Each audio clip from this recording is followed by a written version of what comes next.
다음은 우리 교구장님께서 전체적으로 좀 이렇게 정리를 해주시면 감사하겠습니다. 다시 한번 수고하신 박수 보내드리겠습니다, 교장님. 예. 저도 아들이 이제 이곳에 축복 준비하는 분들은 공통적인 게 하나 있어요. 그건 정말 축복을 잘 받고 싶어하는 마음이거든요. 근데 나도 그런 마음을 갖고 있지만 나의 배우자가 될 사람도 똑같이 그런 마음을 가지고 있습니다. 정말 중요한 생각인데요. 저희가 축복 받을 때 늘 이야기하는 거지만 결혼이 아니라 축복이라고 자꾸 이야기를 하잖아요. 근데 형태는 결혼이거든요. 보여지는 꼴은 결혼이에요. 남자와 여자가 만나서 가정을 이루는 거기 때문에 공통의 모습은 결혼인데 왜 우리는 이것을 결혼이라고 하지 않고 축복이라고 할까? 그 중간에 하나님 중심하기 때문에 그렇거든요. 이건 정말 축복을 준비하는 우리 청년들이 그거를 깨닫지 않으면 사실 축복은 상당히 어렵습니다. 실제로 축복이 깨졌다는 얘기를 하지만 저는 사실 축복이 깨진 것이 아니라 축복을 받지를 않았어요, 사실은. 내가 정말 축복이라고 생각한다면 하나님 중심하고 배우자를 만나는 거거든요. 그 배우자도 하나님의 눈으로 나를 봐주는 거죠. 그런데 그렇게 훈련받지 않고 생각하지 못하다 보니까 막상 이제 사람을 만나고 보면 집사람과 저도 사이가 참 좋아요. 지금 한 23년 같이 살고 있는데 싸운 적이 그렇게 많지는 않은 것 같습니다. 왜냐하면 하나님이니까. 제가 참부모님이라 생각하면 대들 수 없잖아요. 그런데 깨닫게 된 것이 있었어요. 부부는 저도 자존심이 상하지 않는다는 것을 나중에 알게 됐어요. 처음에는 이렇게 축복받고 뭔가 이렇게 트러블이 생기고 서로가 갈등 구조가 되어지면 왠지 내가 원하는 걸 들어주지 않게 되었을 때 내가 졌다라는 느낌이 들어요, 사람이. 내가 무시당했다는 생각이 들고 또는 나의 기분이 굉장히 상해져 있을 때가 있어요. 그런데 그때 나라고 하는 생각이 이제 딱 들어가는 순간에 용서라든가 회개라든가 다시 한번 출발하고자 하는 마음보다는 끝내고 싶어 하는 생각이 듭니다. 왜냐하면 내 감정이 중요하기 때문에 그렇거든요. 근데 축복은 상대에 대한 배려심에서부터 출발하잖아요. 그래서 축복은 받는 것이 되고요. 또 받는다는 거는 누군가가 먼저 주었기 때문에 내가 받는 거거든요. 근데 결혼은 한다라고 하잖아요. 그러니까 내가 먼저인 거예요. 그런데 만약에 우리가 축복을 준비하는 데 있어서 내가 우선시 되어져 있고 내 감정이 우선시 되어져 있으면 사실 그것은 저는 엄밀히 말해서 축복이 아니라고 생각을 합니다. 단지 내가 축복받는다고 착각하고 있는 거죠. 또는 교회에서 매칭이 되어지고 교회에서 축복을 받으니까 축복이라고 그냥 생각하는 것뿐이죠. 사실은 결혼하는 거죠. 내 속에 하나님을 모시지 않았음에도 내 눈을 하나님의 눈으로 바꾸지 않았음에도 상대방은 나에게 하나님의 눈으로 나를 하나님처럼 대하기를 바라면서도 나는 상대를 하나님처럼 대해줄 줄 모르는 아주 이기적이고 아주 개인주의고 아주 욕심나는 그런 마음으로 내가 축복을 준비하고 있다면 이건 축복이 아니라고 생각을 합니다. 그런데 앞서서 다시 처음으로 돌아가면 누구나 다 축복을 받고 싶어 해요. 여기 계신 모든 분들은. 제가 2세 분들에게 꼭 강조하고 싶은 게 뭐냐면 여러분들은 천품이 다르다는 거거든요. 그런데 2세들이나 3세들이 그걸 몰라요. 근데 1세들은 알아요. 저도 2세를 낳아봐서 알지만 2세 분들은 3세 분들이 얼마나 천품이 좋은지를 압니다.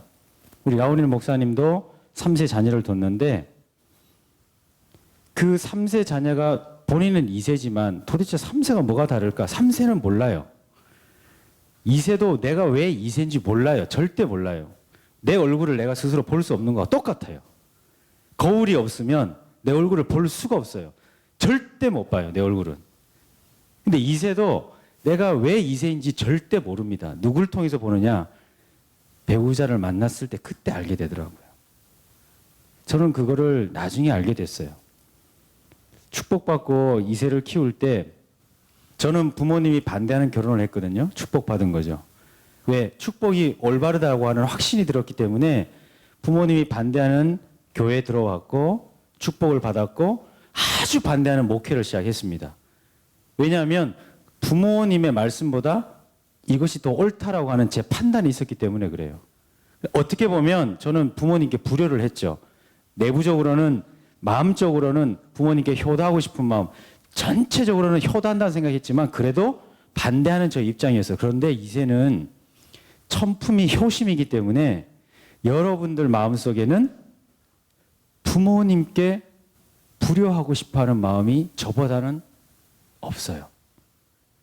부모님이 기뻐하는 것을 해드리고 싶은 마음이 저보다는 사실 더 많습니다. 근데 이거를 여러분들이 몰라요. 이 세대 잘 모르더라고요. 언제 누구를 통해서 아느냐 하면 짝을 만날 때 알게 되는데 저는 축복에 대해서 이제 여러분들하고 많은 솔직한 이야기를 사실 많이 하고 싶습니다. 궁금한 거나 고민들이 있지만 축복을 매칭이 되어져서 헤어지는 사람을 저는 학사에서 정말 많이 만났습니다. 저도 한 35커플을 지금 매칭을 해줬는데요. 한 커플은 제가 사실 헤어지라고 했어요. 34커플이 지금은 잘 살고 있어요. 그런데 학사에서 있으면서 학생들과 아침, 저녁 1년 또는 4년을 같이 생활하다 보니까 정말 동생 같은 친구들을 많이 알게 되죠. 그런데 그때 매칭을 받고 난 다음에 정말 중요한 멘토가 없다라고 하는 게 저는 많이 아쉬웠습니다. 아무것도 아닌 걸로 헤어지는 사람이 너무 많았어요. 예를 들어 볼까요? 문자를 보냈는데 답이 없다. 이걸로 헤어진 애가 있습니다. 우스운 얘기지만 크크크를 보냈는데 점점점이 와서 마음의 상처를 받은 학생이 있었어요. 밥을 먹는데 나를 보면서 피죽하고 비웃었던 것 같은 느낌의 상처를 받은 학생이 있었습니다. 내가 계속 밥을 샀는데 고마워할 줄 모른다고 화를 낸 사람이 있었어요. 이게 가정을 깰 만한 이유가 된다고 생각하십니까? 그런데 그것이 하나가 연결되어지면서 나비 효과가 되어진다는 걸 제가 많이 느꼈습니다. 그런데 그때 그 상대방의 어떤 마음이라든가 상황에 대해서 설명해 주는 사람이 없다 보니까 내가 내 식대로만 이해를 하는 거예요. 전부 다.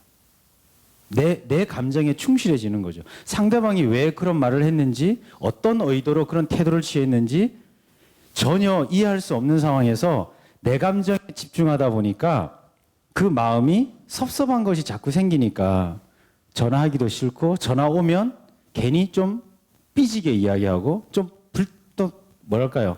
좀 쌩 까는 거죠, 한마디로. 좀 시크하게 이야기하고 아무것도 아닌데. 그런데 그것이 왜 그런 일이 벌어지냐면 하나님을 중심한다는 생각을 평소에 못했기 때문에 그래요. 아까 라오니 목사님께서 축복받기 전에 어떤 정성을 많이 드렸습니까? 정말 오늘 예배 시간에 있어서 가장 중요한 질문이라고 생각합니다. 저희가 경배도 드리고 예배도 드리고 학사에서 매일 아침 5시에 훈독회를 해요. 학사에 있을 때는. 그때는 학생들이 잠을 자고 어려워도 집에서 혼자 있을 때 경배드리기 힘듭니다. 저도 마찬가지예요. 저도 목회지만 아침에 경배를 해야 되겠다라고 생각을 하지만 때때로는 혼자 있을 때는 저 스스로도 시험에 들 때가 있어요. 그런데 여럿이 같이 하잖아요. 같이 훈독을 하고 같이 경배를 드리고 같이 정성을 드리면 쉽게 넘어갈 수 있는 내용들이 있습니다. 근데 그것이 어느덧 익숙해지게 되면 항상 내 속에 내 앞에 배우자를 만나든 누군가를 만나든 이 가운데에 하나님이 있다는 사실을 스스로가 자연스럽게 익숙해집니다. 근데 그 익숙함을 여러분들이 예배를 통해서 사실 많이 느껴야 돼요. 그래서 예배 모이는 거를 여러분들이 힘들어하면 안 돼요. 특히 예배 늦으면 안 돼요. 데이트할 때 늦으면 바로 신뢰감이 깨어집니다. 하나님을 만날 때도 똑같습니다. 내가 예배를 만나고 내가 예배를 통해서 무언가를 하고 약속을 하잖아요. 살아있는 하나님을 만나는 것, 배우자를 만나는 건데 여러분들이 정말 축복을 잘 받고 싶다, 행복하고 싶다고 한다면 축복받기 이전에 내가 하나님과의 관계가 자연스러워져야 됩니다. 자연스러워져야 됩니다. 자연스럽다는 얘기는 내가 억지로 하는 게 아니에요. 배고플 때 밥을 억지로 먹나요? 배가 고플 때는 즐겁게 먹어요. 그런데 병이 들면 억지로 먹게 됩니다. 병원에 환자분들 보세요. 밥을 자연스럽게 먹는 분이 한 분도 없습니다. 누가 떠먹여줘야 되거나 스스로 넘길 수 없으면 파이프로 꽂아서 드시거나 씹어도 겨우겨우 씹어서 먹습니다. 자연스럽지 못해요. 왜? 병이 들었기 때문에. 내가 하나님과의 관계에서 익숙하지 않고 자연스럽지 않다면 여러분들은 그것을 정말 축복을 잘 받고 싶어하는 마음이 있다면 내가 하나님과의 관계가 익숙해져야 합니다. 근데 그 기간이 젊을수록 마릅니다. 나이가 들면 들수록 그 익숙함은 힘들어져요. 몸이 자연스러워지는 것도 어릴 때 자연스럽잖아요. 저도 지금 다리를 찢으라고 하면 90도가 지금 될지 말지 한 100도 정도가 될까요? 근데 우리 막내딸은 140도까지는 찢어지더라고요. 어릴수록 더 자연스러워집니다.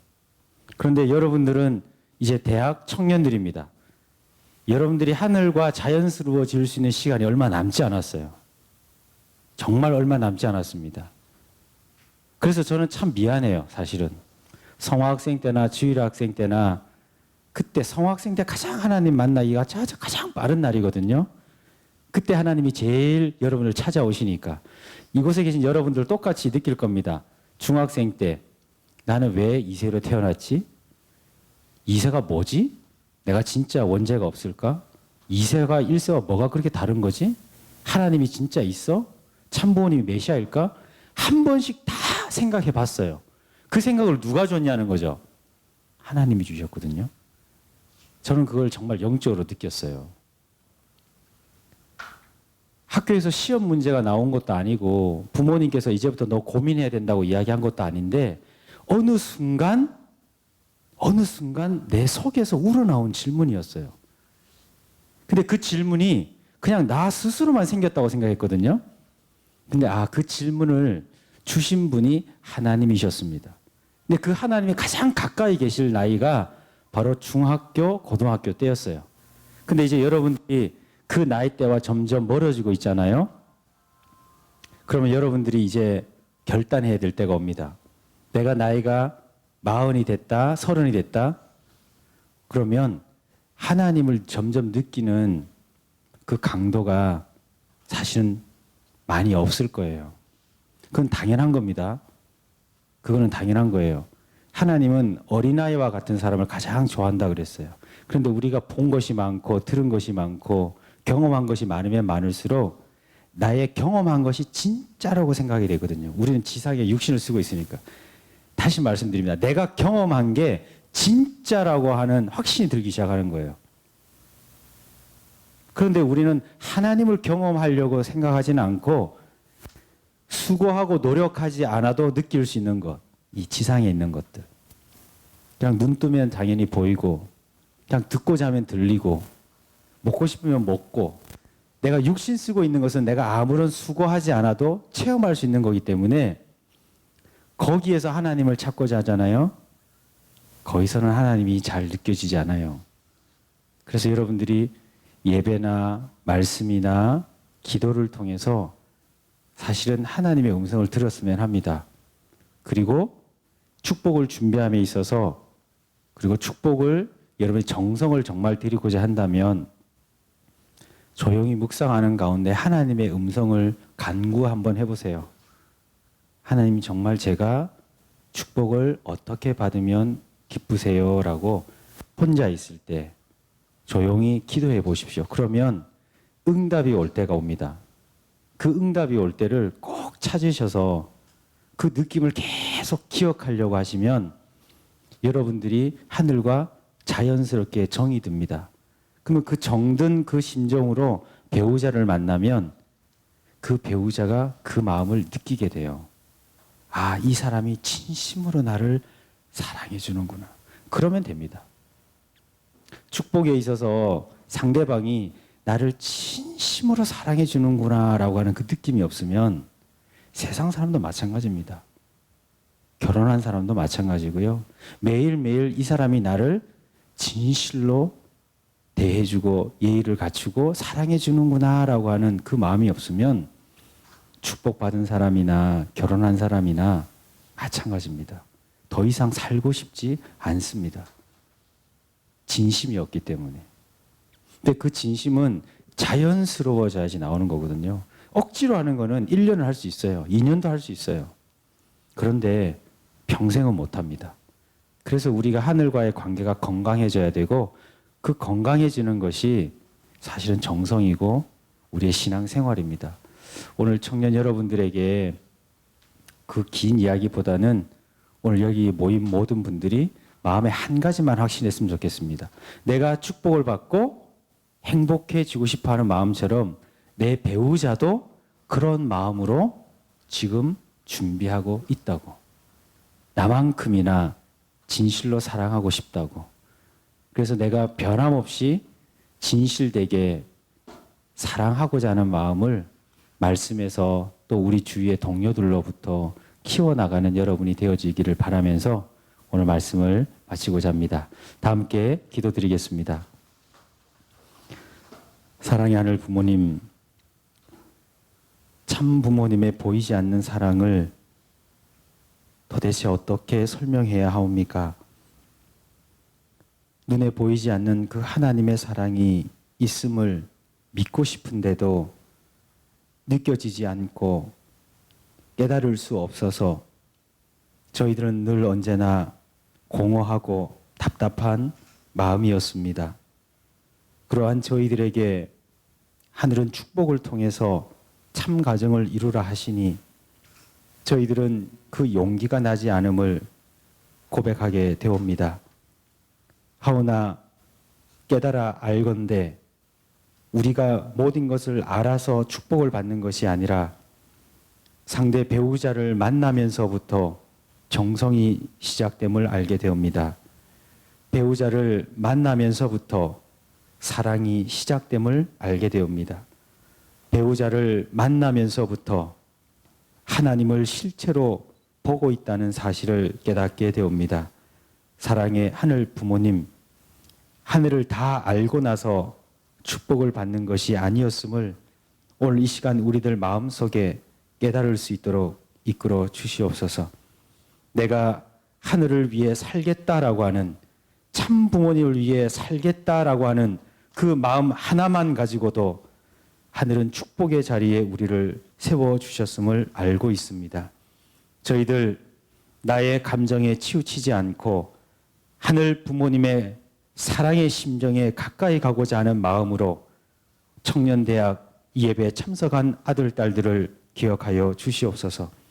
이 자리에 고개 숙인 아들, 딸들은 모두가 행복하고 이상스러운 가정을 이루고자 하는 마음을 모두 다 가지고 있사옵니다. 그러한 마음을 끝까지 지켜나갈 수 있도록 하늘이 인도하여 주시고 이제는 축복을 통하여 보이지 않았던 하나님을 만나고 느낄 수 없었던 하나님의 사랑을 진실로 느끼면서 실체로 사랑할 수 있도록 용기와 지혜를 허락하여 주시옵소서. 전체 일정에 하늘 부모님이 함께하여 주신 것을 감사드리오며 모든 말씀 축복 중심 가정 김신안의 이름으로 축원드려 아뢰었사옵나이다. 아주. 네, 끝까지 경청해 주셔서 대단히 감사합니다.